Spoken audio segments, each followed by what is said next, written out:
Okay, Robert Workman here. I'm an electromagnetic radiation specialist, and what I'm trying to demonstrate here is this is actually how we set up our data log for a smart meter. And we kind of zoom in over here. This would be what a smart meter looks like. It has little digitals. It doesn't have little dials on it at all. You usually want to be about 3 feet away.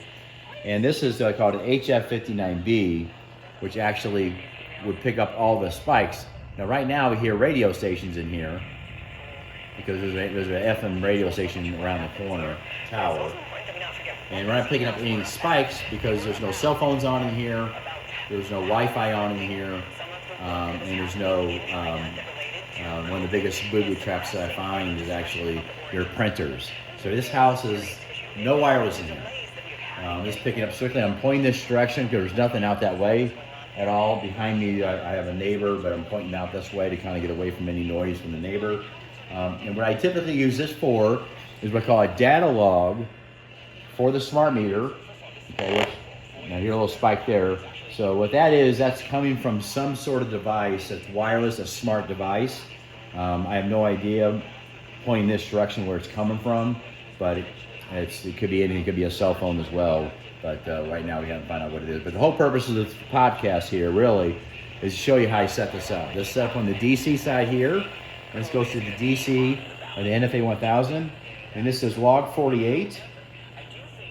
Log 48, and I've been doing this for 4 minutes and 38 seconds, and this will last for 1 day and 15 hours. So I can actually do almost a 24-hour data log with this on if I wanted to do that. And I typically do the data logs mainly for, I can do it for magnetic fields. But this is actually radio frequencies. This is in a microwave radio frequency. This picks up from about 35 megahertz, I believe, on here, up to 2800 megahertz. So 28 million times a second, it picks up frequency down to 35 million times a second. This will pick up. So your FM radio stations are in the megahertz, around the 35 to 40 to 50s, maybe 70 megahertz area. But this is called a data log. This over here is a spectrum view. It shows me the frequencies that are in the actual air, okay? And then remember, this is a picoscope, so this is voltage over frequency here. And then over here, we have, over here I'm just picking up the dirty power that's inside the actual power line. So there's 4 parts of possible EMFs. We have radio frequency, which I'm data logging right now.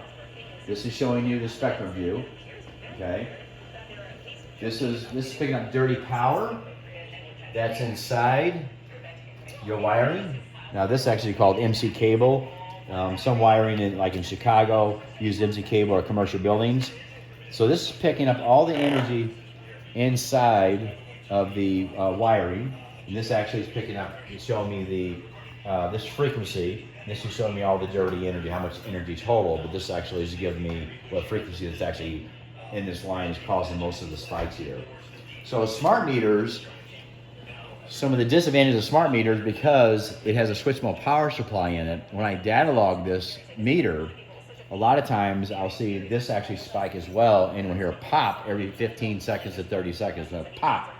Now I'm not really getting that here. I'm getting a kind of a solo, rare pop, probably from someone's cell phone in the complex here. In that direction. So this actually is another Spectrum RF Explorer, so it's 910. 910 is a very common smart meter frequency. It's also going to be a water meter frequency, so not only does this create a 910 or 910 megahertz or 9 million times a second pulse modulation, okay? But this is also telling me exactly, again, what frequency I'm getting the majority of the pulse from. So these are all real helpful pieces of devices that I have to help me discern what's going on in people's homes, especially when people are getting sick and you just can't figure out what's going on. So again, this is your digital, which has a dirty power, doesn't have any sort of a backup, it doesn't have any sort of a surge protector built into it. It's very expensive to run. It uses 2 kilowatts of power per day. Because it has a surge protector built into it. Again, you're allowing more of the possibility of a fire or a surge will blow out some of your appliances, or your different electronics in your house. Again, over here is analog, which again, the analog doesn't create any radio frequencies. It doesn't create any dirty energy in your wiring. It doesn't create any of this. So this is the most green product on the planet. Plus, it's only costs about $89 or $500 to actually have it replaced every 30 to 60 years. Okay, that's it.